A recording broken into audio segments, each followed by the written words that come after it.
Сәлеметсіздер ме?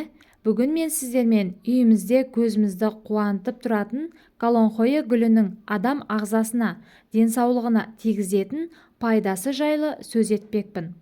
Каналымызды қолдау мақсатында лайк басып, комментарий жазып, подписация батырмасын басуды ұмытпаңыз. Калонхоя гүлін халық медицинасында көптеп қолданады. Соңғы уақыттарда дамыған медицинада да көптеп қолданылып келеді. Қазіргі кезде бұл өсімдікпен көптеген емдік рецепттер белгілі. Калонхоя гүлінен тұнба, қайнатпа, түрлі жақпалар жасауға болады. Калонхоя гүлін үй жағдайында да жыл 12 ай бойы өсіре беруге болады. Гүлдің күтімі де қиындық тудырмайды. Және сіздің өзінің тек емдік қасиетімен емес, үйіңіздің шырайын ашып, әдемілігімен де қуантатыны хақ. Бұл гүл үй ішінде көп орын алмайды және әдемі болып гүлдейді. Халық арасында калонхоя гүлін өмір ағашы деп атап кеткен. Себебі оған айтарлықтай арнайы күтім керек емес. Тек тіке күн түсетін күннің астында қалып кетпей және уақытында су құю қажет. Егер сіз калонхояны емдік қасиетте қолданғыңыз келсе, жаңадан отырғызылған калонхоя гүлін емес, керісінше жылы ұзағырақ болған гүлді таңдағаныңыз дұрыс.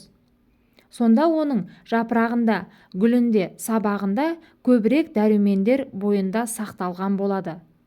Жапырақтары жинауды бастамас бұрын 7-10 күн бұрын дақылдарды суару және тыңайту керек. Шикізат алдын ала дезинфекцияланған өткір пышақпен немесе скальпельмен мұқият кесілуі керек. Әрі қарай жапырақ тақталары ағынды сумен жуылады, кептіріліп және тоңазытқыш камерасына 7 күн бойы жасырылады. Осы уақыттан кейін шикізаттан халықтық медицинада кеңінен қолданылатын әртүрлі дәрі-дәрмектерді дайындауға болады. Калонхоя гүлінен қандай емдік препараттар дайындауға болатынын айтудан алдын ескере кететін жағдай, түрлі емдік мақсатта калонхоя гүлінің тек 2 түрін ғана қолданамыз. Калонхоя дегремона және перистея. Калонхоя гүлін көбінде жоғарыда атап өткен 2 сортының басқа сорттарынан айырмашылығы олардың 90% судан тұратындықтан қолданады. Жапырақтар мен сабақтарын блендермен немесе соковыжималка мясорубкадан өткізіп, шырынын марлы арқылы шығарып қолдана береді. Бұл гүлдің адам үшін пайдасы орасан зор. Жапырағынан алынған шырыны ішкі ағзаларды емдеуде және тері мен ауыз қуысын емдеуде пайдасы мол. Гүлді көбіне қабынуды басу кезінде, жаралардың тез регенерацияланып жазылуында, суық тиюде антибактериалды қасиетін қолданады. Калонхоя гүлінің жапырақтарында халық медицинасына бағалы болған бірнеше элементтер кездеседі. Олар флавоноидтар, антиоксиданттық әсерге ие, қанның ұюын азайтады, капиллярлардың сынғыштығы мен өткізгіштігін төмендетеді. Түрлі ферменттер, пектиндер, органикалық қышқылдар, терінің, шаштың, тырнақтың және ішкі ағзалардың күйін жақсарту мақсатында қышқыл негіз балансын қалыпқа келтіреді. Таниндер бактерияға қарсы және қабынуға қарсы процестерге қатысады. Кальций, полисахаридтер айқын жараларды емдейтін және қабынуға қарсы әсері бар. Және иммундық жүйенің функцияларын белсендіреді. Мыс, магний, кремний, марганец және түрлі витаминдер кездеседі. Калонхоя гүлін тек халық медицинасында ғана емес, офтальмология, хирургия, стоматологияда және гинекологияда қолданады. Бұл мамандықтарда жараларды өңдеуге және өлі тіндерді жоюда қолданыста. Сондықтан да тағы бір атауы пышақсыз хирург деп аталады. Калонхояны қолдану әдістері: ет тартқышты немесе араластырғышты пайдаланып, жапырақтарды ұсақтайды және дәкенің 2 қабаттап сығып алады. Алынған шырынды шыны ыдысқа құйып, шөгінділер тұнбағанша тоңазытқышта 2-3 күн ұстаңыз. Содан кейін тұнбасыз мөлдір сұйықтықты төгу керек. түбінде жасыл сұйықтығы қалады. Бұл біздің өсімдіктен алынған дәріміз болады.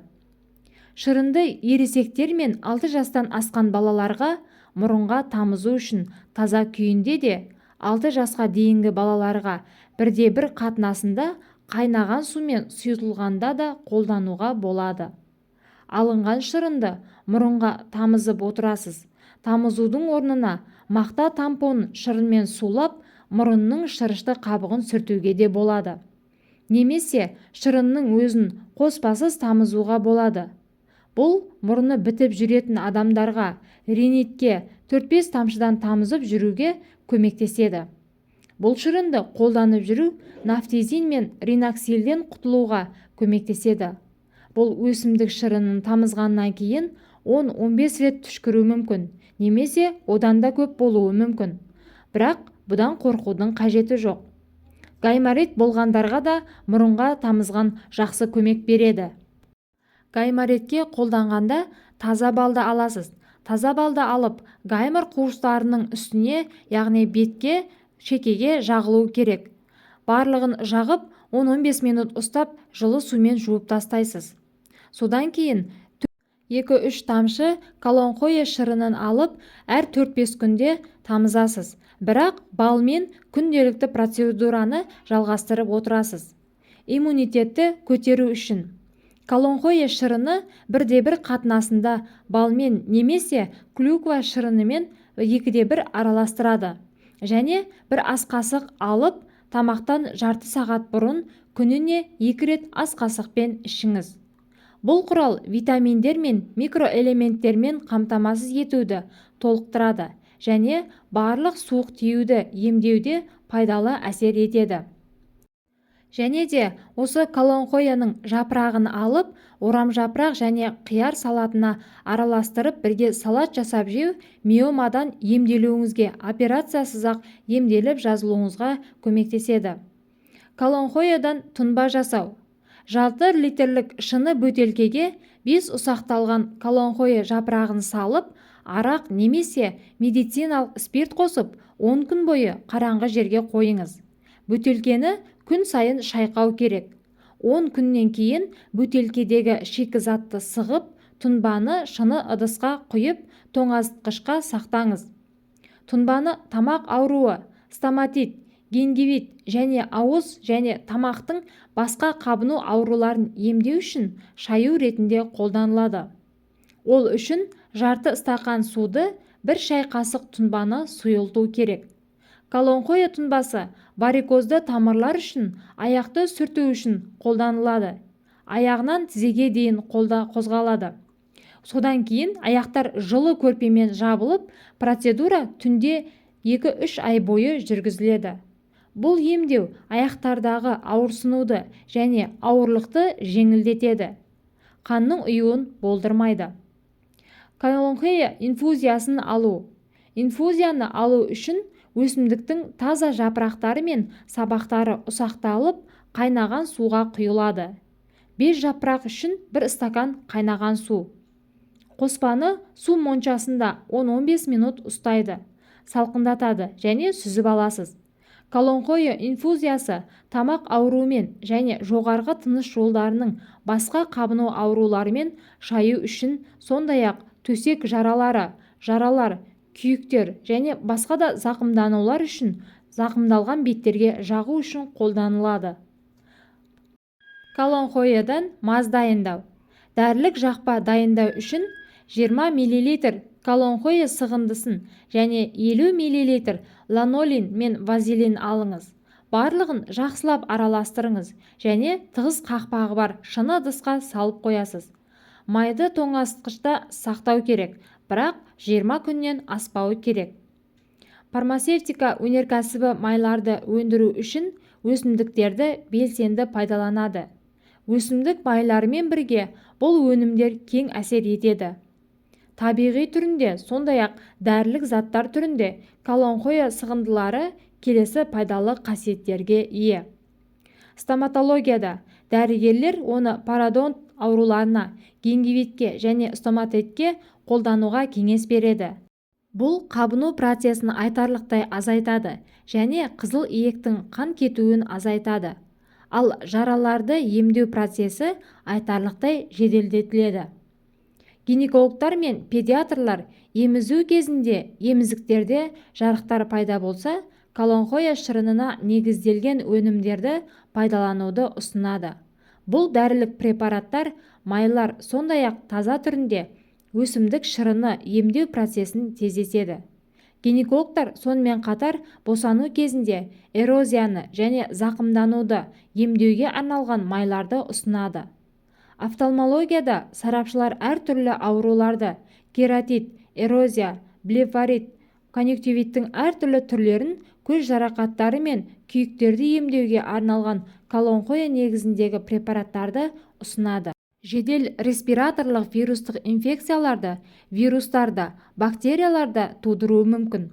Тұмаудың және басқа лор ауруларының өршуі кезінде колонхоя емдеу үшін де профилактикалық агент ретінде де қолданылуы мүмкін. Бұл өнімді және оның туындыларын дерматологияда да қолдануға болады. Мамандар оны фурункулез, экзема, безеу, псориаз және тағы басқа сияқты диагноздар үшін тағайындай алады. Колонхоя дәрілік өсімдік екенін есте ұстаған жөн және әр дәрінің өзінің қарсы көрсеткіші бар. Кез келген дәрі-дәрмекті қолданар алдында дәрігермен кеңесу керек. Колонхоя препараттарымен емдеуге келесі жағдайларда тыйым салынады. Жүкті және бала емізетін әйелдер. Аллергиялық реакцияларға бейімділік пен композицияға жоғары сезімталдық болса, бұл зиянды болуы мүмкін.